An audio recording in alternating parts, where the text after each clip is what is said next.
मैं नदीम लारी black BAMU media से। मुंब्रा शहर में पहली मर्तबा किडनी ट्रांसप्लांट का एक कामयाब तजुर्बा हुआ है।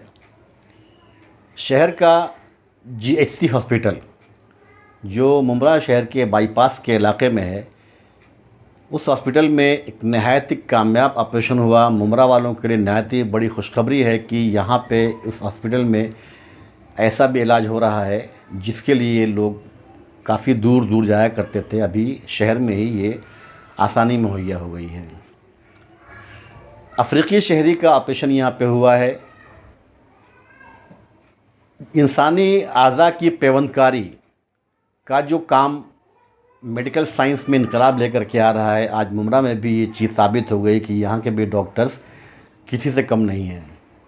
आज इस कामयाब ऑपरेशन के बाद डॉक्टर्स की टीम ने एक प्रेस कॉन्फ्रेंस रखी थी जिस पर उन्होंने ट्रांसप्लांट को लेकर के क्या बातें की हैं। पेश है आपके सामने यह रिपोर्ट। आज हमने ये जीएचसी हॉस्पिटल जो स्टार्ट किया है, यहाँ पे पुराने हॉस्पिटल के जो कमियां थी या उसका जो स्टैंडर्ड था उसके कई आगे हमने इसको आगे ले गया है। एक कॉर्पोरेट हॉस्पिटल में भी जो सारे फैसिलिटीज़ होते हैं हमने यहाँ पे इस हॉस्पिटल में ले आए हैं। जीएचसी हॉस्पिटल का मतलब ये गुड हेल्थ कॉन्सेप्ट हॉस्पिटल है। हम चाहते हैं कि हर पेशेंट यहाँ पे जो आए वो अच्छी सेहत होकर जाए, यहाँ पे हर किस्म की फैसिलिटी अवेलेबल हो। तो इस लेवल से हमने यहाँ पे द हाईएस्ट पॉसिबल फैसिलिटी कोई भी हॉस्पिटल की होती है वो ट्रांसप्लांट यूनिट होता है। तो हम लोग प्राउडली बोलेंगे कि आज जीएचसी हॉस्पिटल में हार्ट, लंग, किडनी इन तीनों का परमिशन हमको मिल गया है।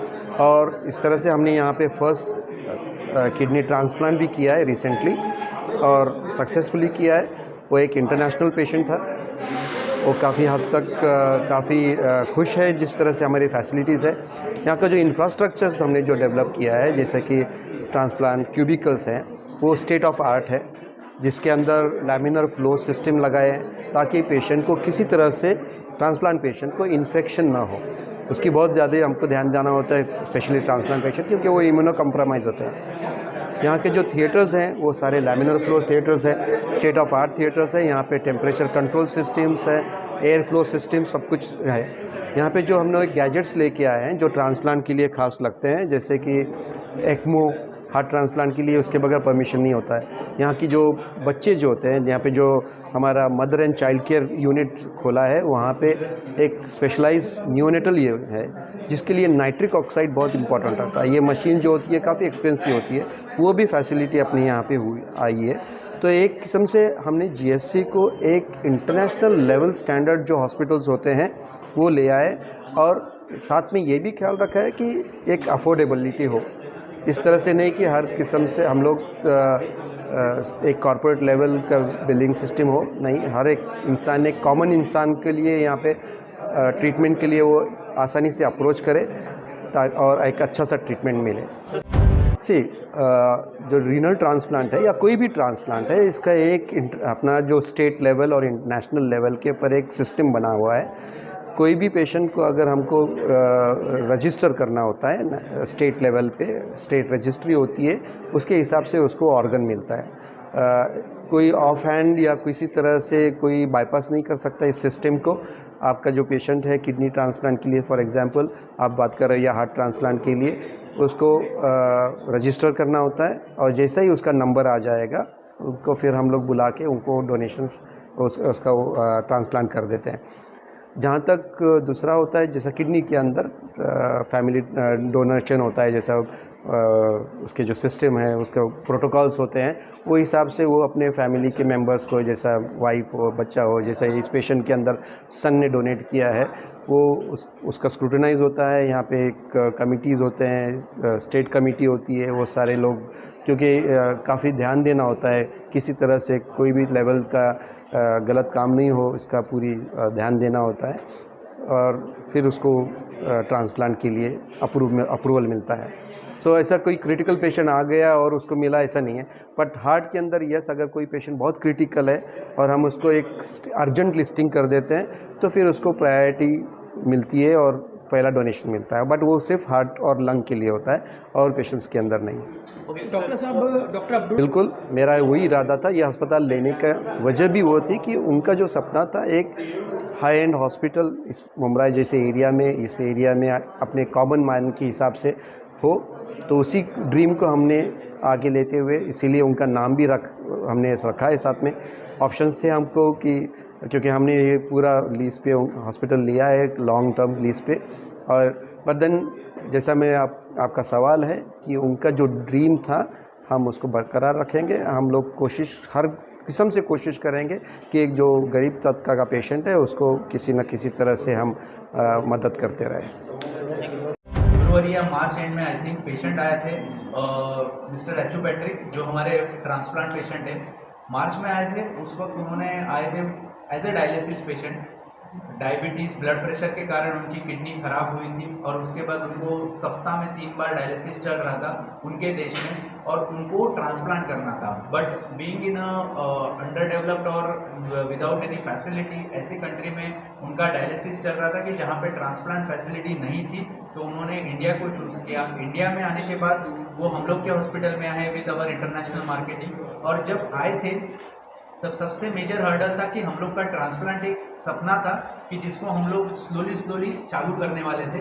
बट जब पेशेंट आया तब हम लोग को लगा कि we need to act fast, जल्द से जल्द अपने को करना चाहिए, क्योंकि हम लोग के पास पेशेंट है। तो इनिशियली पेशेंट था और उनका प्रोबेबल डोनर था उनकी वाइफ, जो किडनी देना चाहती थी, और उनके साथ आए थे उनके एक सन और एक डॉटर। एक उनकी जो बेटी थी उसका उम्र था 22 साल और लड़के का उम्र था 20 साल का। तो फर्स्ट ऑफ ऑल इनिशियल हम लोग जो रूटीन टेस्टिंग करते हैं, तो सबसे पहले हम लोग को 1 वीक में पेशेंट को स्टेबलाइज किया, क्योंकि पेशेंट का डायलिसिस इतनी अच्छी क्वालिटी में नहीं चल रहा था, तो उसको गुड क्वालिटी डायलिसिस दिया, जो अपने हॉस्पिटल में बहुत अच्छी फैसिलिटी है।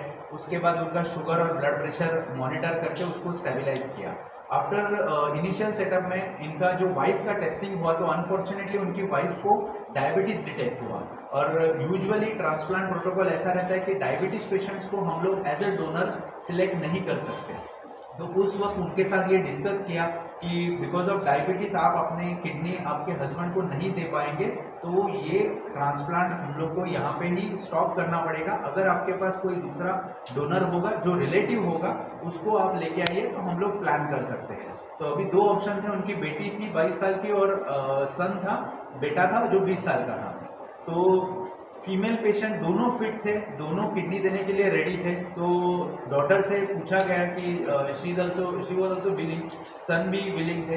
बट प्रॉब्लम अगेन एक्सप्लेन की है, क्योंकि डॉटर जो थी अनमैरिड थी, 22 ईयर्स ओल्ड। अब एक किडनी देने में कोई दिक्कत नहीं है, आजकल ज़िंदगी पूरी अपनी एक किडनी में चली जाती है। बट फ्यूचर में लड़की थी, मैरिज होगा, बच्चे होंगे, प्रेगनेंसी में एक 5 to 10% चांसेस रहते हैं कि किडनी के ऊपर ज़्यादा प्रेशर पड़ जाता है, तो उस वक्त अननेसेसरी रिस्क बढ़ सकती है। इसलिए हमने डॉटर को ये सब रिस्क एक्सप्लेन किए।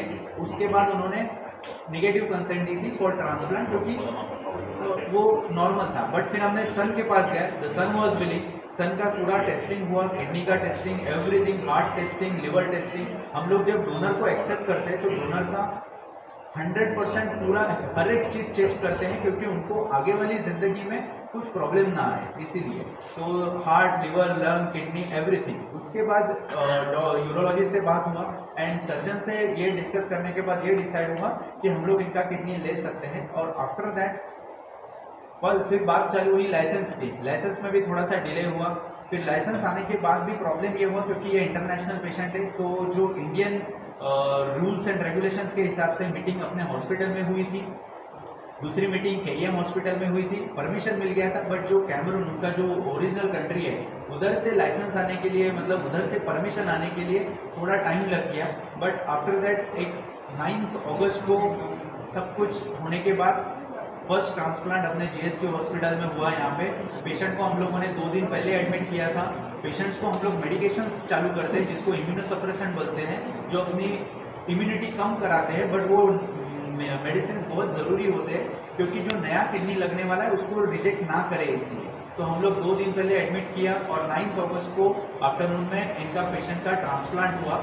किडनी ट्रांसप्लांट करने के बाद पेशेंट जो दिन भर में लगभग ओनली 200 से 300 ml यूरिन पास करता था, पहले जब वो डायलिसिस पे था, जिस दिन फर्स्ट डे ऑपरेशन हुआ उसने 12 लीटर यूरिन पास किया। नॉर्मल आदमी हम लोग इतना यूरिन नहीं पास करते, बट उसने 12 लीटर यूरिन पास किया। ग्रेजुअली हम लोगों ने उसका यूरिन इनटेक आउटपुट मेजर करके पेशेंट को स्टेबलाइज किया। Immediately after transplant patient transplant cubicle है अपना ट्रांसप्लांट आईसीयू, वहाँ पे शिफ्ट हुआ। वहाँ पे proper precautions, head cap, gloves,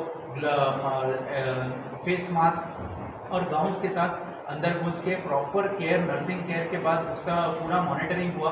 first 5 days proper maintenance के बाद पेशेंट का क्रिएटिनिन जो लेवल हम लोग टेस्ट करते हैं वो 1.2 पे स्टेबलाइज हो गया। मतलब एक नॉर्मल आदमी का जितना क्रिएटिनिन रहता है उतना वो हो गया। उसी वक्त जो डोनर था वो 5th डे पे डिस्चार्ज भी हो गया, क्योंकि 4-5 दिन में वो स्टेबल हो गए। 5वें दिन के बाद हम लोगों ने जितना भी पाइप्स थे उनके बॉडी में, जो पेशेंट के बॉडी में जो पेशाब की नली में पाइप रहता है, एक ड्रेन रहता है, वो सब निकाल के एक 8th और 9th डे पे पेशेंट परफेक्टली फिट, खाना अच्छे से खा रहा है, पेशाब अच्छे से कर रहा है, ब्लड प्रेशर, ब्लड शुगर एकदम मेंटेन करके हम लोग ने उसको स्टेबलाइज किया। और 9th पोस्ट ऑपरेटिव डे मतलब 9वें दिन हम लोगों ने उनको डिस्चार्ज का प्लान किया।